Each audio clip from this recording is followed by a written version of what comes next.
Trigger warning. This podcast contains descriptions of various abusive situations. Listener discretion is advised. You are listening to the Preacher Boys Podcast, a podcast shedding light on decades of mental, physical, and sexual abuse within the independent fundamental Baptist movement. The testimonies shared on this podcast are told from the personal experience and perspective of the survivors. Not all legal outcomes are known or final. Any suspect is presumed innocent until proven guilty in the court of law.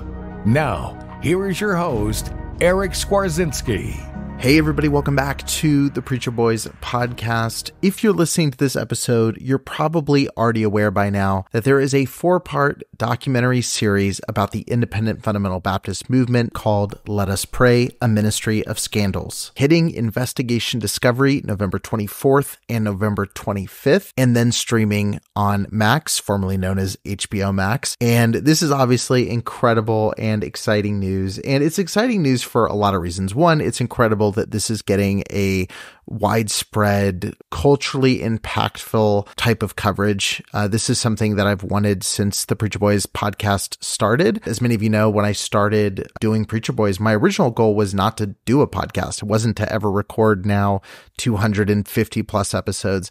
It was to try to find 2 or 3 people that might be willing to share their story and to create a documentary myself. And with everything from the entire country shutting down to then starting the Preacher Boys podcast, which really, through happy accident, blew up. And to date, I mean, I really don't know how I could match the reach of the podcast and the hundreds of survivors I've been able to talk to through the show. It's been truly amazing.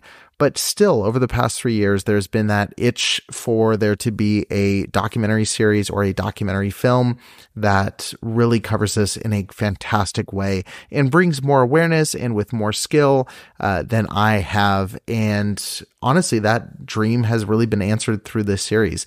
I'm really, really proud of the work that the team behind it has done. I am privileged to be on screen in the series, but the production team behind the scenes has been working on this for literally years. And it's led by Sharon Leese, who is a Emmy-winning director. Her producer is also an Emmy winner. Her name's Sam. She's absolutely amazing, as well as a female-led production company. And since, I believe, 2019, they've been working on this project, got in touch with me in 2020, and for the last couple of years have been so lucky and honored and just thankful to be working with them on this project. And that leads me to today's episode. So the episode you're going to hear right now, as soon as I finish this long-winded intro, was recorded on April 6, 2022. Now, this was recorded the same day that I sat down to record several hours of interview content for this 4-part docuseries. And the way that the day culminated was in a sit-down conversation with today's guest, who is Ruthy Heiler. Ruthy, it was the first time I'd ever met her. And, I had recorded all day. Her flight got in. She literally came into studio. We met on camera, sat down to record the podcast episode on camera. And I want to say that specifically because there may be 1 or 2 parts throughout this episode where you might notice a jarring shift in the questions or in the tone. And so I want to give you kind of like a painted picture of the scene. So I'm meeting Ruthy for the first time. We're both on camera. We're both nervous because I don't know about you. I've never recorded a podcast episode with a massive cinema camera, 4 inches from your face. That literally, if you guys could see the room, and I think you will in the documentary series, it was like a closet. And so there was like 3 crew members. There was a massive camera jammed right next to my face on Ruthy's face. And we're sitting there trying to have a conversation. And, because it was part of a shoot and because they're trying to grab what they need to grab, I'm sitting there interviewing Ruthy. And then about like 30, 40 minutes in, I would get like, hey, can you ask that question again in a shorter way? I'm sure you guys can imagine I got that direction a lot. But things where they were trying to let me do the show in an organic way, but also, for sake of time and brevity and making their edit a lot easier, they had me be a lot more succinct with some questions, or, there were certain questions I tried to personally avoid because I knew she was going to go through, 4 or 5 hours of interviews, if not more, herself with the team the next day. And had been traveling all day. I didn't want to dive too deep into the story. And so we literally sat down and recorded for almost 2 hours. The process between the prep of that and then doing it, we were sitting in that room together for about 2 hours and, 20 minutes or so. And the episode you're about to hear has been cut down to about 58 minutes. Now, I didn't cut out anything that's relevant to this topic, but that just gives you a sense of like how much behind the scenes, like waiting for cameras to reset, waiting for things to go. Like, it was chaotic. We both left this interview going, oh my God, I hope that we got something out of this and that this is even intelligible as an episode. But to be honest, looking back at it, I hadn't listened to it in, the year and a half since we'd done it. And when I sat down to edit about a month ago, I was legitimately, I was nervous, was talking with Ruthy, and we were both saying, she's like, I don't know if you're going to be able to use it. And I listened to my conversation with her and I was absolutely blown away. I didn't remember much of the conversation because of all the nerves that were there when we were recording. I didn't really remember where all we talked. I just remembered feeling the sense of like nervousness and like chaos that comes with doing something like what we were doing, which was totally uncharted territory. And when I listened to the conversation and when I heard the way that Ruthy elaborated on her story and her vision for things that can be done, for the way that justice can be, kind of measured out in these cases, when she talked about her frustration with the legal system, it was just incredibly, incredibly powerful. And I think Ruthy's bravery through the chaos, through the things that were unexpected, through being exhausted from her traveling and me filming all day and sitting down to this interview, I think this episode came out just incredibly beautiful. And I think that everyone needs to listen to this all the way through. Now, some of the things that we talk about in this story, circumstances have changed since we recorded, and things progressed with her case since we recorded. And we did record an episode that will give an update on that. But to have a foundation of Ruthy's story, this is a beautiful, capturing of that story, I think. And that's all Ruthy. I'm thankful for the opportunity to have interviewed her, to have met her in person, and to have spent so much more time with her than I often get to with so many of my guests. So here's my conversation with Ruthy. I hope you'll listen to every single second and really take the time to just think through her story. And I really hope that you'll see more of her story on Investigation Discovery when that episode airs November 24th and November 25th. Her story deserves to be heard. All of the survivors in the series deserve to have their stories heard. And I'm just happy to share a small glimpse of one right now. Hey everybody, welcome back to the Preacher Boys podcast. On today's episode, I'm sitting down with Ruthy Heiler, and we're going to be talking heavily about her work as an advocate. On the show, we talk a lot about people's stories of abuse and diving deep into the experiences that they had within the independent fundamental Baptist movement. But today I'm honored to bring on a fellow advocate, somebody that has spent much of her time trying to push for better legislation for survivors, trying to open doors for victims who haven't come forward to feel safe to do so. And it's valuable to me and validating to sit down with somebody who has been working in the space of advocacy, who has been trying to move things along when it comes to the topic of abuse at the hands of clergy. So, Ruthy, thank you so much for joining me on today's episode. Thank you. It's good to be here. Yeah, glad to have you on, and I'm glad to finally meet in person. I've been following your story for a little while now and getting to see all the work you're doing in the present. But I want to go back to the beginning. You grew up in a very restrictive version of a very restrictive religious group. Was it something that you can remember a time that everything switched to being part of this denomination? I was born into it. So my parents had already been in it. They weren't born into it. They kind of got into it when they were older, and that's how they met and got married. And then I and my older sibling was born into it.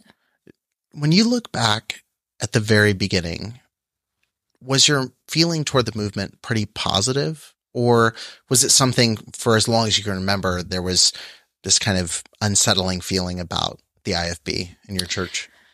I would say it was positive because I didn't know anything different. I didn't know anything other than that environment. So looking back, definitely now, it's not so positive, but in it was positive in the beginning. The name Grace Baptist Church, John Jenkins, that has come up probably since day one of starting the show. Like, people keep bringing it up, and then I would ask and go, what information do you have? And they'll go, I don't know. It's just, I've heard so many things. Are you going to cover it? And you're the first person I've talked to who's actually been part of that world. For someone who doesn't know about Grace, who doesn't know about that environment, can you give us a little bit of context as far as what that was like, what that culture was like at Grace? I came from a stricter background before Grace. So when we actually moved to Grace, when I was a little bit older, I was 12. To me, it seemed more relaxed version of IFB. Like, girls wore makeup, a little bit shorter skirts than what I was used to. So for me, at first, it was, okay, this is different. It was kind of like culture shock almost, even though it was IFB, it was way more relaxed than I was used to. So, looking back, obviously it was like, it still wasn't anything overly positive, but, first going into it, I was the outsider because I wore the different clothes, didn't wear makeup, all that kind of stuff. So it almost felt more relaxed in a really strange way. Right. Yeah. How old were you when you switched to Grace? 12. Okay. So, I was born at Fairhaven Baptist in Chesterton, Indiana. Oh, okay. And my parents split up. And so we knew of Grace because my older sisters were in the girls' home. And so when my parents split up, my mom was looking for another church to go to. And that was the only other one that she really knew of that had similar beliefs. So we moved there. Yeah. So it was looking for that kind of stability and security. Correct. Did it feel like when you went, did you feel like you got that stability, security? I know it felt more relaxed as far as like standards and things, but did it feel like a new home away from home? No. I definitely got more of the view of a hierarchy as far as I came from now a single mother's home, which in IFB is low on the totem pole. So I saw a very negative, non-accepting side of things. I felt like a complete outsider because all the people in my class, I went to school there, grew up there. So I was this outsider, single mother. So no, I didn't feel like we had that stability or family network. Did you feel like that was a verbal thing? Like people would openly judge you for the background, or was it more of like an indirect, the way people would talk around you or the way that people treated you made you feel like you were lower in the caste system a little bit? It was more indirect, just how you were treated in a way. And, my mom worked like 2 jobs at times and was trying to support us. And so like we couldn't afford everything that other people could afford. And it was almost like if you couldn't afford those things, you weren't as important because your family wouldn't tithe as much. And it was unspoken. It wasn't directly said to you, but it was just this feeling you had. Obviously, looking back now, I understand that, but in it was just more of you felt like a black sheep. Right. And you're at an age too where, 12, like you're starting to figure out life on your own, and so being in those kind of early stages of life and then also having your environment change drastically is a lot. Like that's a lot of change to process in a row. Definitely. You have your parents splitting up, moving to completely different school, different, all your friends from childhood, from birth, basically, you went to nursery with them, totally new environment, and the way we left Fairhaven, a lot of the parents of my friends wouldn't let them talk to me. So it was a complete cutoff and new environment. Wow. You mentioned that it didn't feel like a safe, comfortable place. It didn't feel like home. Do you feel like while people in the church definitely looked at you differently for your position, do you think that the church itself saw an opportunity to mold you or to, get an extra foothold within your family? Like, do you think they use that as kind of a control element? Not really. It almost felt like I didn't even matter.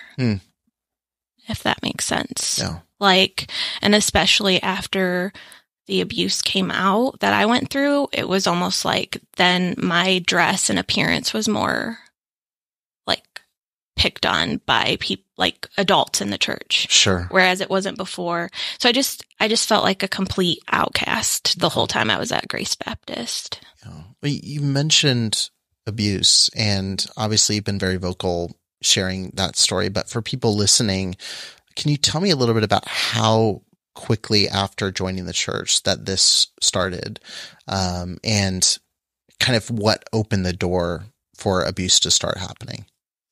So we started religiously going to Grace Baptist when I was 12. Like halfway through, I was in 7th grade. I started in the school. So I knew Aaron Willand for about, I want to say like January 2003. And he moved away in like July. So from when I met him in January, I would say it's January. That's my guess, because obviously a long time ago, I don't remember. He started abusing me in like June. Wow. So it's really quickly. Yes. Then. Yeah.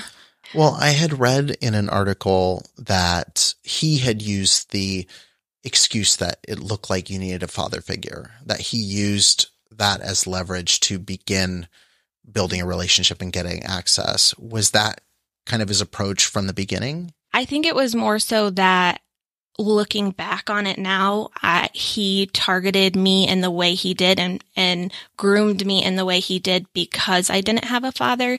It was more of that friend, father figure relationship he tried to build. Like, I didn't understand it then, but looking back, because he does have 3 victims and he groomed us in all completely different ways, having talked to those victims.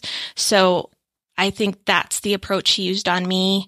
Another approach was he used, I love you. And then another one, he was completely making threats and violent. So he had 3 different techniques. Interesting. You mentioned other victims, and one thing that surprises me about your story in general is like how many times he was caught, how many red flags there were.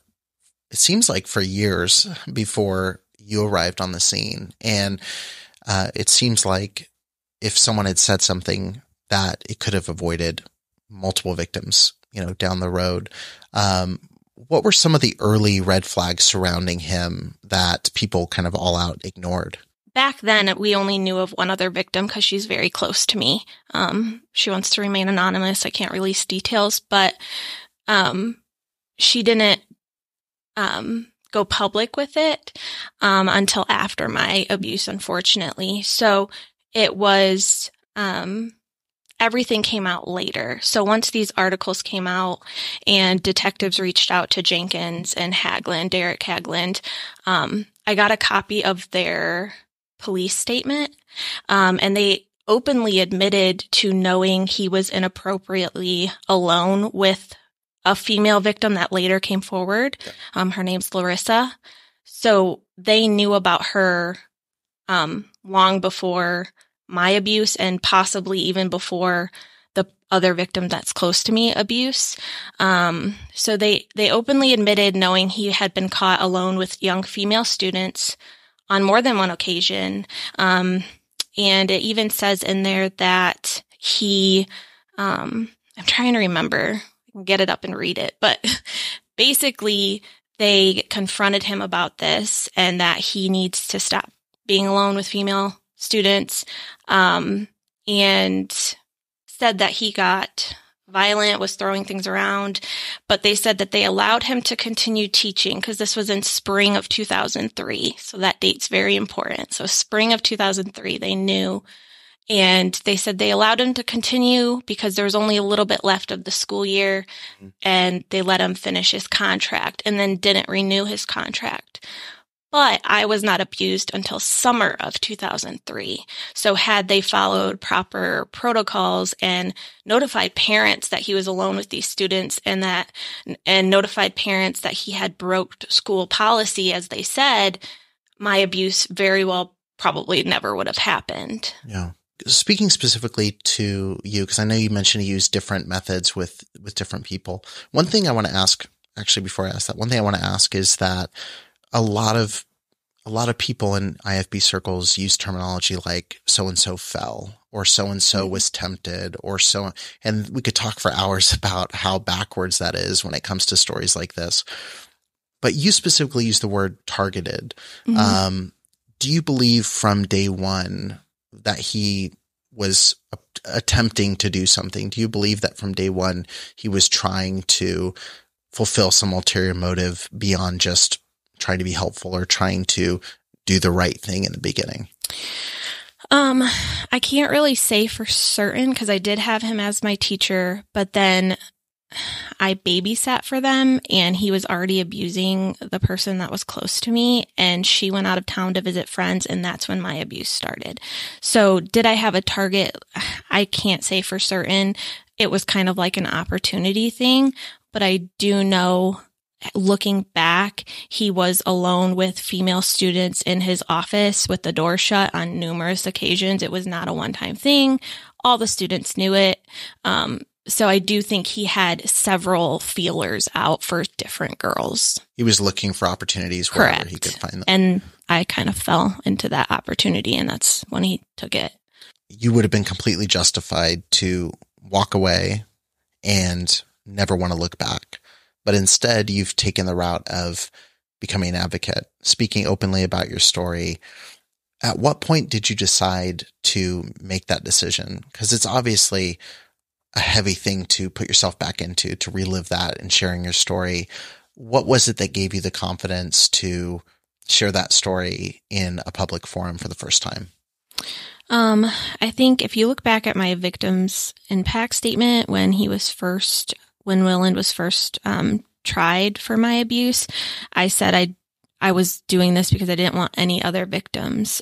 He had a young daughter, so I was very concerned about him being around other girls. And I think even though so much time had passed, I always wondered, like, were there other victims of his?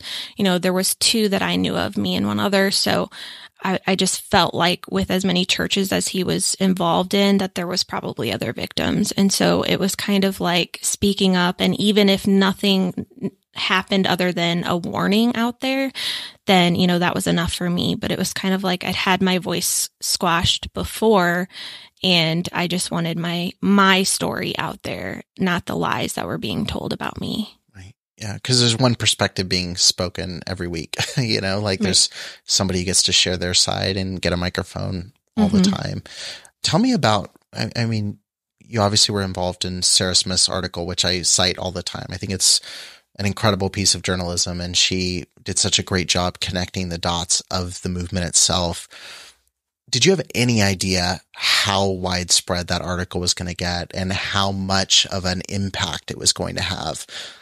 Not at all. I thought it was a little paper in Texas, and it was kind of like, you know, John Jenkins had told these lies about me. If I can get my truth out there, even at the small paper, it's somewhere in black and white, my story, my version of things, then I'm for it. And little did I know everyone in IFB, a lot of these IFB circles would read it. I'd never thought that would happen. So tell me about when that article, because it dropped like a bomb. I mean, people were sharing it everywhere, IFB, non-IFB alike. What was the reaction to you specifically, like day one when it dropped and started getting traction? Did people start contacting you? Did you just sense like, oh no, this is bigger than I expected? Like, what was the emotion you were feeling at that point? A little bit, but then it was almost like, it was a little taste of justice. Like my version is out there, and whatever BS statement you want to come out with, because Jenkins did come out with a BS statement, my version is out there. So if you want to believe a person that has been accused of covering up abuse by multiple people, it's not just me, but by multiple people and their families over a victim who has a convicted rapist is who I'm blasting, and you don't believe that, then that's on you. But I just wanted it out there. Did Jenkins release a response to that article at all? Or did he talk about it at all? Or did he kind of hope that it would just kind of die out? Yeah, so he did release an article or a statement, and because we had gone to local papers as well, because they reached out to us and it was kind of a lot of traction. And so he did release a public statement, and basically, it was full of lies. It was my section anyway. I can't speak for others, but the part that he said that he reported to police with me and my mother was a complete fabrication. Now this has grown. I mean, you co-founded the Blind Eye Movement, and you're laser focused now on advocacy, talking about abuse within churches, both your stories, but also all the other victims that have come forward, that have yet to come forward. What is the goal? Like when you're working on putting together a movement like this, when you're working on this, is it purely just to get the stories out there? Is there something that you would hope that would happen that would provide some kind of closure? Obviously, ultimately justice is what's desired, but what's the ultimate goal of the Blind Eye Movement?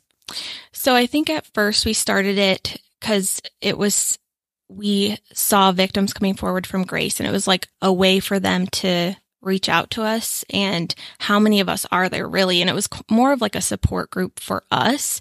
And then when we had so many people, other people reaching out to the page, like, hey, this happened to me too. Good for you, coming public. I don't want to come public, but I'm glad that the word is being spread about this. Yeah. And it just was kind of a uplifting feeling. And yes, there are other advocacy groups out there, but not everyone is tailored to specific people.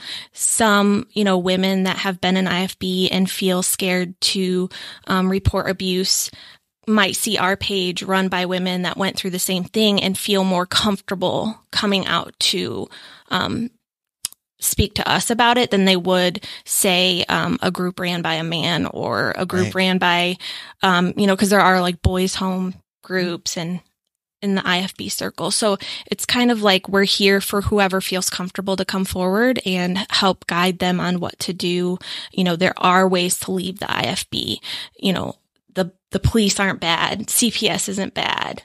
Everything we were taught in the IFB. So we're just here to help anybody that feels comfortable enough to come forward to us and help guide them on their way towards justice or safety, ultimately. Yeah, that's something I tell people all the time, because people point to a SNAP or they point to these different organizations that do a really good job in what they do. But my thing is always there's room for specialists. You need people who can work. Again, I'm limited in how much I can help female survivors because I can only educate myself to a certain point. Like experience is something you can't replicate. And I think it's valuable to have people with different voices and perspectives helping different people leave and navigate the movement. Right. Before we talk a little bit about your case again specifically, what is something that you wish more people, as they step into advocacy, as they try to lend a hand to survivors and try to help them, what's something you wish they knew going in? What's something you wish they would maybe change in their approach as they try to help survivors navigate the aftermath of these abuses? I think admitting to yourself that it's not a one fit for all. Even when you're looking for a therapist, not every therapist understands IFB, mental abuse, like all that we went through. So understanding that you might not be a good fit to talk to somebody and you need to guide them somewhere else. It's not about you. It's about what they need. I think that's a big thing because we had a little bit of an issue there with a person in our group that was kind of trying to be, forceful in how somebody should address things. And that's just never the outlook you should have. You should be a listening ear and, guide them to I'm not a therapist. So, I understand I'm here to listen, but guiding them towards, getting help and being safe and all of that is the utmost importance to me. Yeah. I know you mentioned just a second ago, law enforcement isn't inherently bad. But also on the flip side of that, there's a lot of red tape and bureaucracy when it comes to these cases. And I know you've experienced a ton of that. There's been so much red tape with this case. Where is your case currently, and what kind of barriers have there been to seeing progress take place? Yeah, so the system could definitely use some improvement there. Unfortunately, my case, the last hearing was November 2020, and he did opt for a jury trial, but we have not heard any new updates since then. And I've reached out and tried to clarify the importance of a convicted rapist is just walking free right now, and that's a big issue to me. Like, as victims, we step forward to protect other women. And it is almost a slap in the face a little bit. Like, if there are any other victims right now, I mean, it's like, I've done everything I can. Why aren't you? And it's a frustration. So, I understand there's been delays due to COVID and other things like that. But the fact that he was bonded to me is the main issue. Yeah.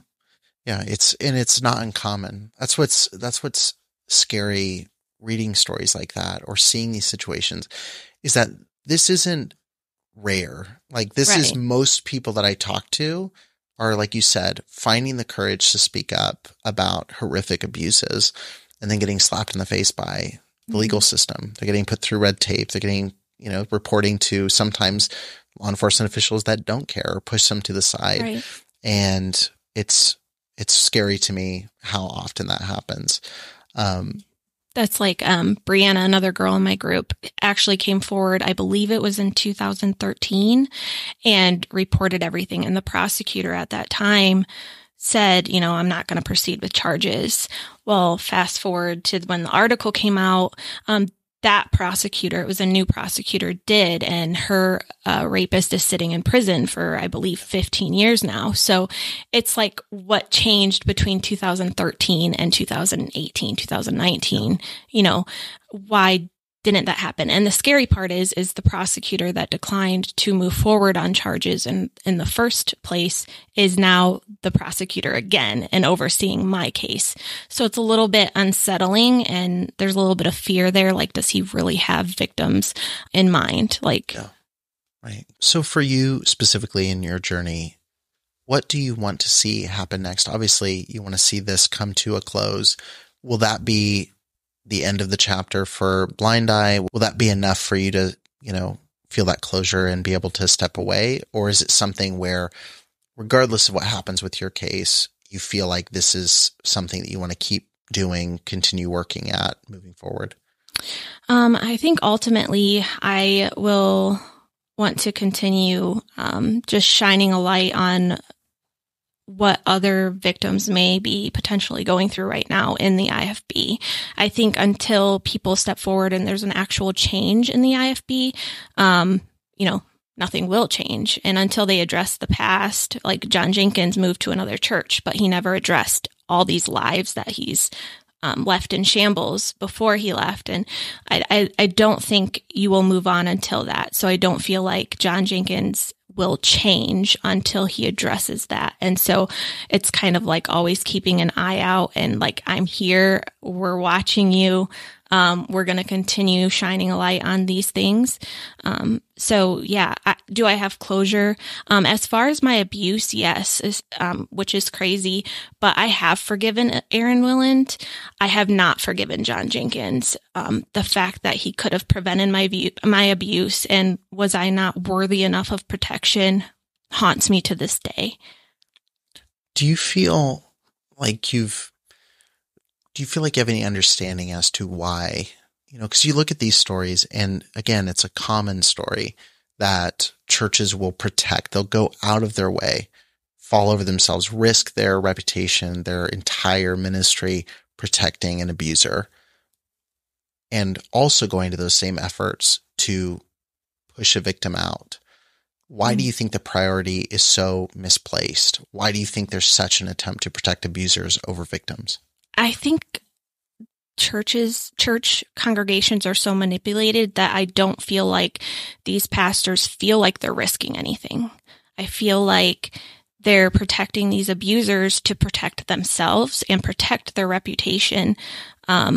Because one, their word and the way that the IFB is set up, the pastor's like God, basically the highest. And so I feel like their word over these victims is always going to be believed. And so they have no fear of punishment or being called out or being, somebody like me being believed. So I think ultimately it's to save face, and they're not worried about other victims. They're more so worried about their reputation. With all of that in mind, obviously there's people like John Jenkins who aren't going to change. Right. They've drawn their line in the sand, so to speak. For the movement as a whole, one question I used to ask for probably the first year I did the show, I would end every show with, do you think there's hope for reform in the independent fundamental Baptist movement? And I'm curious, now that you've worked with victims from Grace and so many different churches, do you feel optimistic that any real sweeping change could happen within that denomination? It's a tough question because I want to say yes. I want to think that all these churches will be protected and these girls. But no, I don't, because it's always being taught, and until there's a change, and the problem is a lot of these pastors are egotistical and tend to be drawn to that role. I don't think there's going to be a change until pastors stand up, and I have not seen that, maybe one. So it's hard to think that any change is going to happen when basically victims come forward and they're attacked and said, you're hurting the cause of Christ. And I just don't see a change. I hope for one, but. Yeah. That's the biggest thing. I came into this show optimistic on some level. Mm-hmm. Like once the floodgates open, once it's really revealed, there's going to be a band of pastors. The good ones are going to come out of the woodwork, and then when a pastor like Stacy Schifflick comes out and then does a video, and you're like, okay, well, one of their people said it. So right. Now maybe it'll happen. And instead it just cannibalizes anybody who speaks out about it. Mm-hmm. And I've become much more pessimistic about the future of the movement the longer that I've done this, because I keep realizing like there's not many good ones to come out. There's right. not many in the movement that care. I think to me, the ones that maybe do should like take IFB out of the name. Yeah. You say it's independent, but it's really not. It's a big network of the same thing. And I feel like it's just a bad group. And unfortunately, there's no change that's come forward. It's just been basically attack these victims, and it's unfortunate, really. So obviously the odds of changing church culture, we know, is not strong. We've both been working at this for a long time, and the response has not been good on the side of the church. There is a lot more opportunity, it seems, to work on the system itself when it comes to law enforcement, when it comes to how this is handled in the courts. You're really focused in Michigan right now in evoking some change.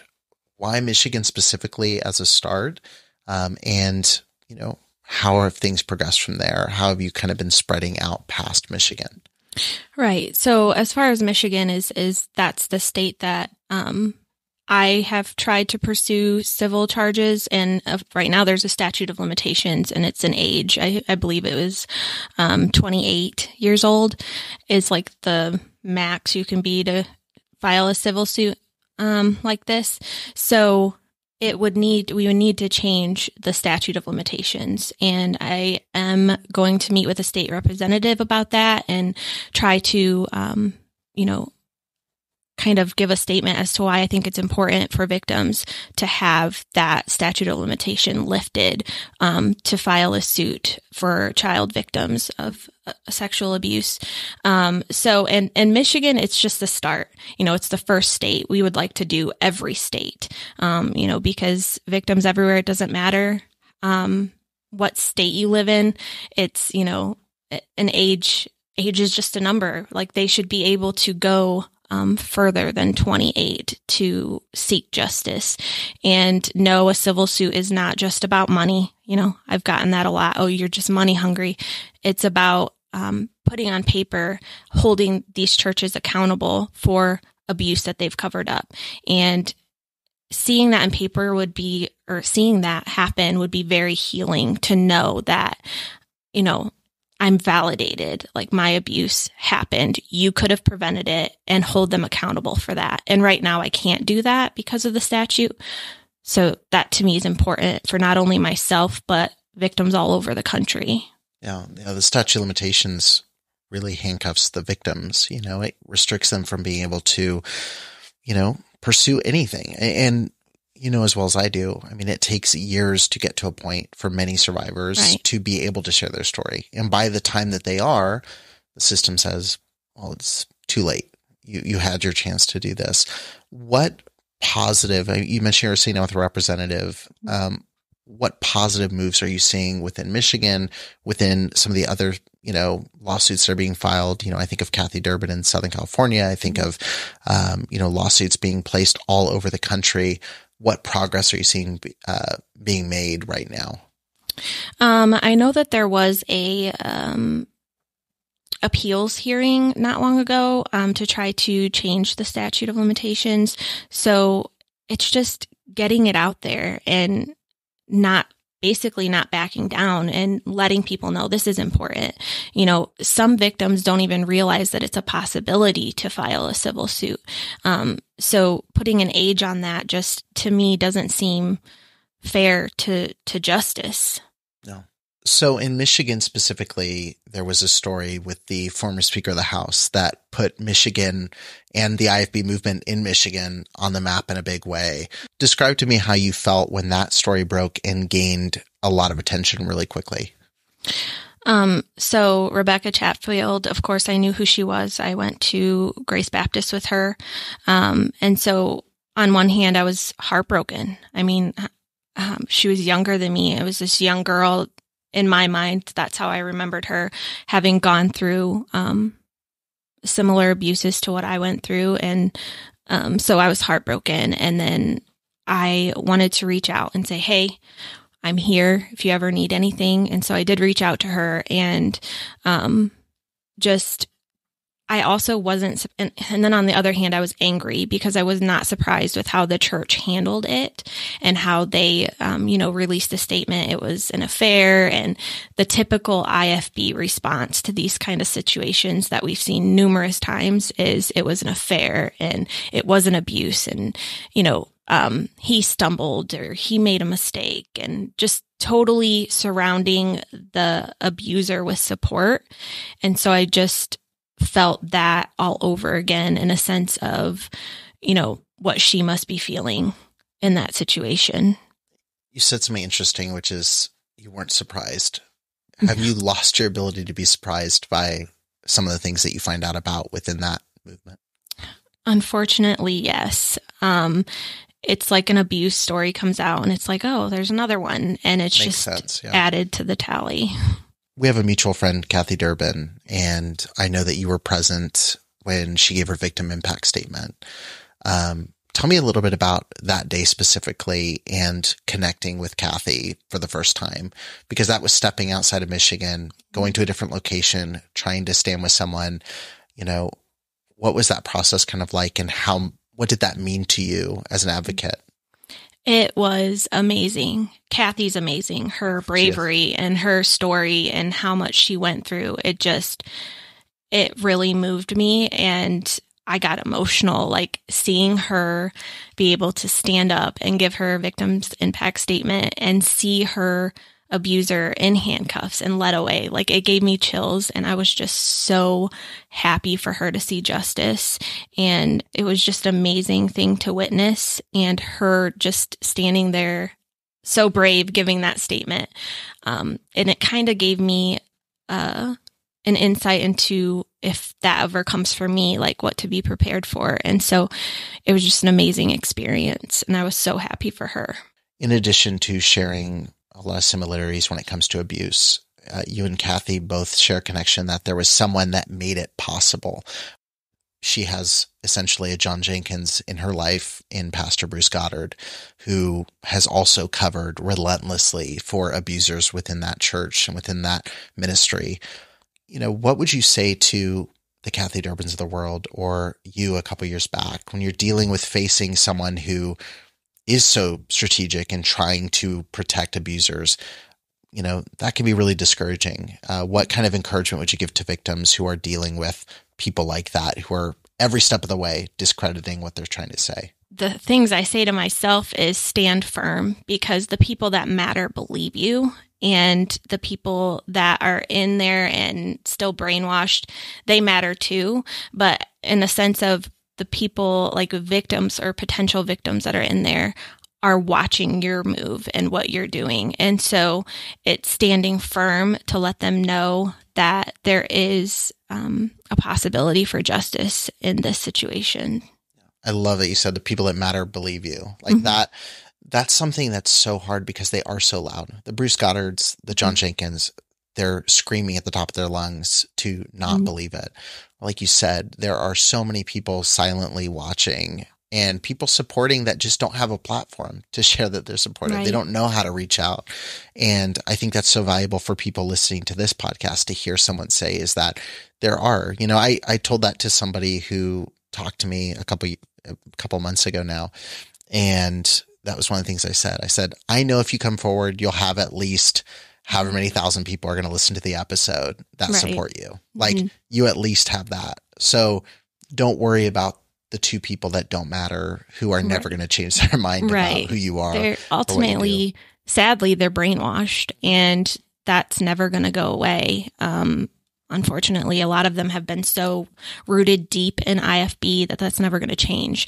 And their opinion of me and other people that have spoken out, Kathy Durbin, it does not matter. What matters is those watching that could potentially leave the church or seek help if they're in that similar situation. Those are the people that matter to me. Why do you think some people wake up and some people don't? Because you mentioned it seems like some are basically brainwashed, they've been so indoctrinated or they've been raised in it. Why do you think that switch is flipped for some people where they can see oh, I see what's happening here versus the people who stay in it and don't see a need to change what they're doing or don't see all the red flags and all the things that to a normal person they would go, there's something wrong here. This doesn't make any sense. Right. I think unfortunately in my experience anyway, it's those people haven't had it happen to them. And once it does, it's like, oh, well, they were telling the truth. This is really happening. It's That's almost what has to happen. It has to happen to them. Or right. Know. Right. And then it's, and I always think, how could you say these things about a 12-year-old girl, that they were seductive? That's what was said about me. And how could you have a daughter and say that about somebody else's daughter? But it's for some reason that brainwashing is so deep until it happens to them, that light bulb doesn't go off like, hey, maybe there is some truth to what these victims have been saying all along. So much exposure has to happen with abusers. And I think now that we live in an age where people can start podcasts from their bedroom, and people can write blogs, people can reach out to newspapers in a different state and give interviews. There's a lot of light starting to be shed on the people actually abusing. How important is it, though, to shine a light on the network that enables the abuser? I said on an interview recently, it takes a village to raise a child. It also takes a village to abuse one. I've heard a couple of different advocates kind of use that rhetoric, that it's a communal action. How do we go about exposing people who are enabling the abusers? And do you believe that's equally important to exposing the abuser themselves? I definitely do think it's equally as important, because without these people that are pastors ultimately that are covering up all of this abuse, there wouldn't be as many victims as there are. So yes, you have an abuser that's abusing these victims, but the amount of victims is basically being attributed back to that covering up of abuse. So it's just as important in my mind to shine light on, people covering up this abuse. What percentage of the average independent Baptist church, would you say is ignorant to abuses taking place versus people sitting in a pew who are aware of these stories and they're aware of, these cover-ups happening, but they just don't care? Because I wrestle with that. Like, sometimes I think everybody knows about this. Everybody knows. And then I'll talk to a lady in a church somewhere that goes, I've never heard of that, or I've never heard of a Jack Hyles. I've never heard of a John Jenkins. I didn't know this was a problem. Like, do you think most people are ignorant, or do you think most people are willfully ignorant when it comes to not seeing these things? That's a good question. I kind of battle with that question because part of me feels like, how could they not know in today's day of technology? How could they not? But on the other hand, I feel like with every religion, there's extremists within that religion. And so IFB is no different. There's extremists on one end that are very brainwashing and controlling, but then there are still good people within IFB churches. So I don't know. I do struggle with that because I never want to lump them as one in a sense. I wish that some IFB churches would step away and maybe take the name out of their church or something to show that they are different, even if they don't want to stand up in the public eye. But, so I do struggle with that, trying like lumping them all together like they're all bad. So stepping outside of Michigan, stepping outside of these immediate cases that you've been close to and the people that are involved in them, you've also seen people like Joy Ryder in Indiana and Rhonda Lee who have had to take very unique approaches to trying to pursue justice literally decades after the original case took place.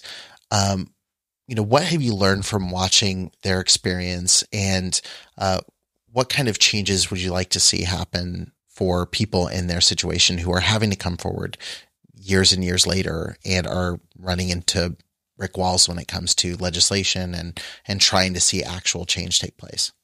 So to me, they are the pioneers of changing that statute of limitations. So I'm obviously rooting them on, and any change for them is a positive change for every victim. Seeing Joy and Rhonda kind of pave the way to change that statute of limitations is a huge victory for victims.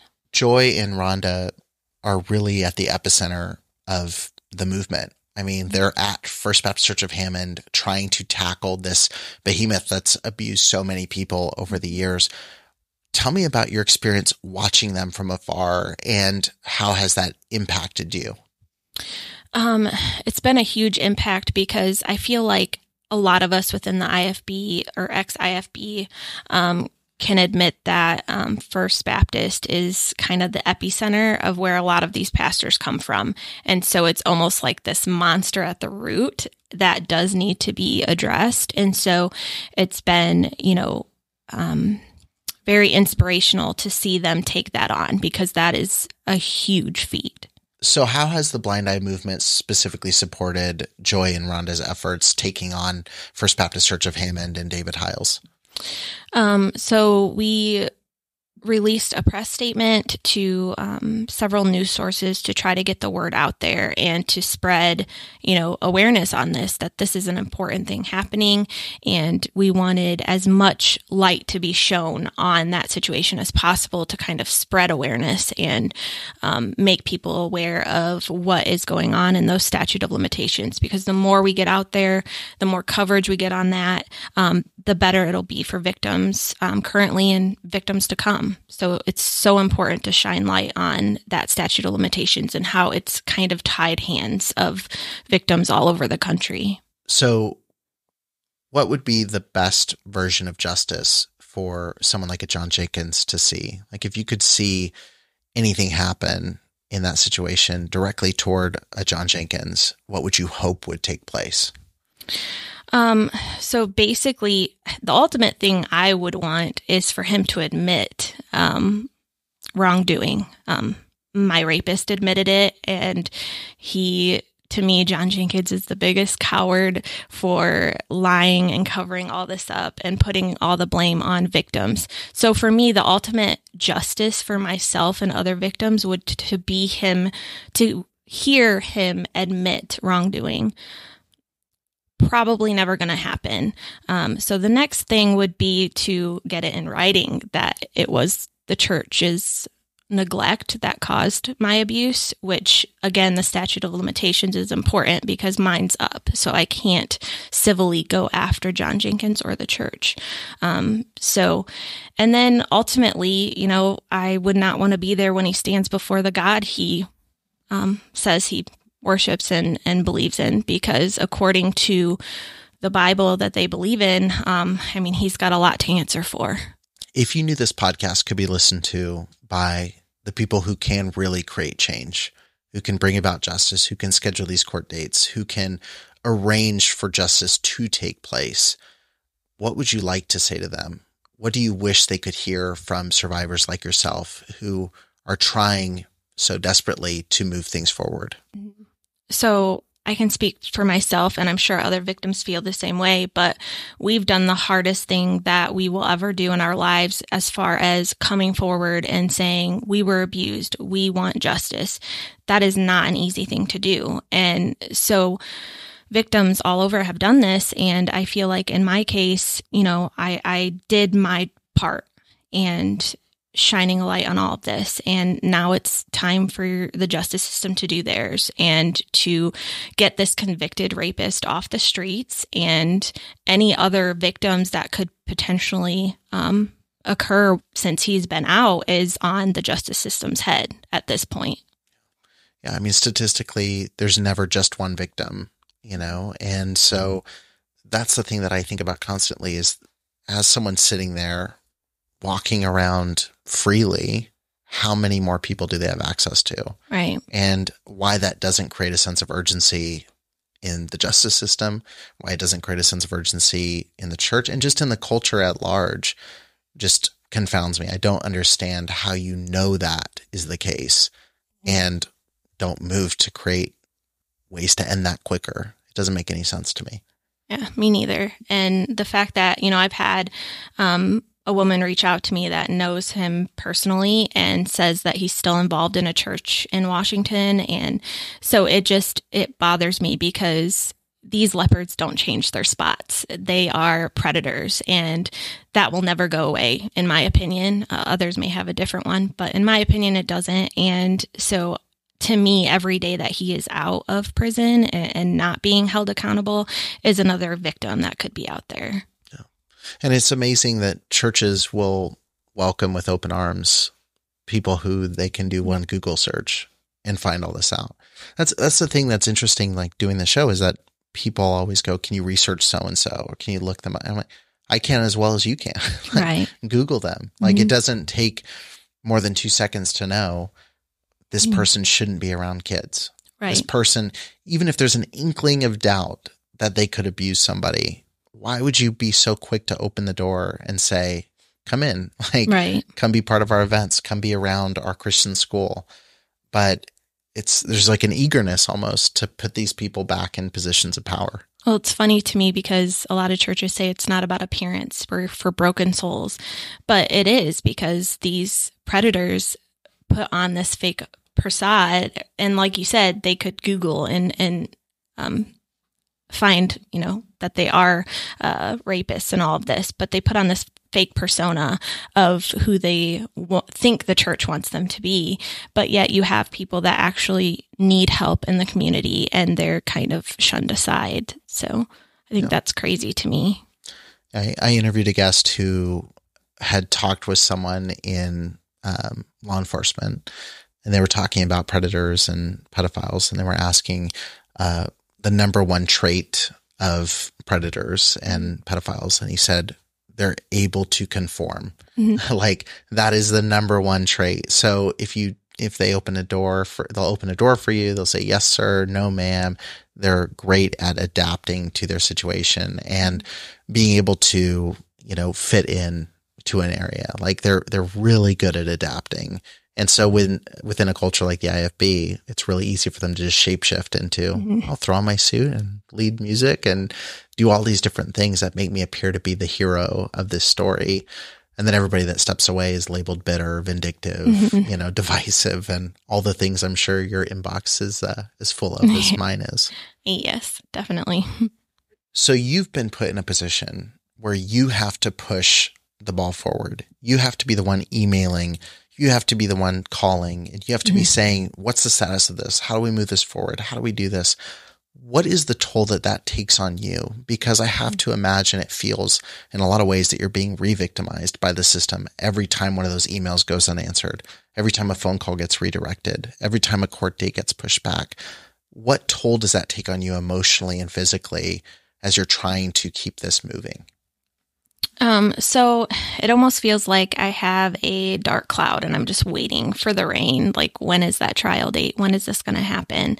And so it's definitely frustrating. And, the lack of communication is really hard. Like, I completely understand why some victims choose not to come forward. It's not easy. I wish I could say it was.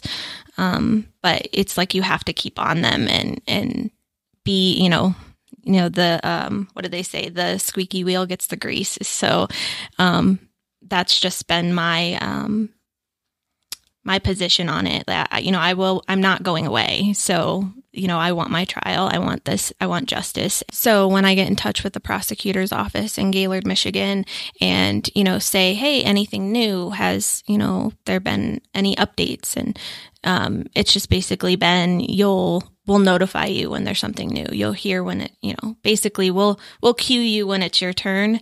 And that's just so frustrating to me because there hasn't been a level of importance to it that I feel like there should be, especially with a convicted rapist and all of that. So it's just very frustrating. So one of the people that I've had on the show is Amanda Householder, and she actually had to go so far as to sue her own parents for abuses that she saw them commit, abuses that she experienced, growing up within that family. Have you connected with her at all? Is she somebody that's been on your radar? I am planning to connect with her, and I have to really commend her to, suing her parents and spreading awareness and all of that, because it can't be easy. But I know in the same sense that once you do walk away, you do lose your family, not only your actual family, but like your church community and people that you grew up with and know. So I do commend her for that. And I do plan to meet with her on this trip. And I'm really looking forward to meeting her and kind of hearing a little bit more about her. And as part of the Blind Eye movement, I do love meeting all of these victims and what they've gone through and, not feeling alone. And it has been a huge part of my healing as well. And just being there with all these people and learning and listening has been amazing. So if somebody's listening to this and they want to get a hold of the Blind Eye movement, they want to see what you're doing, follow your progress, what's the best place for them to do that?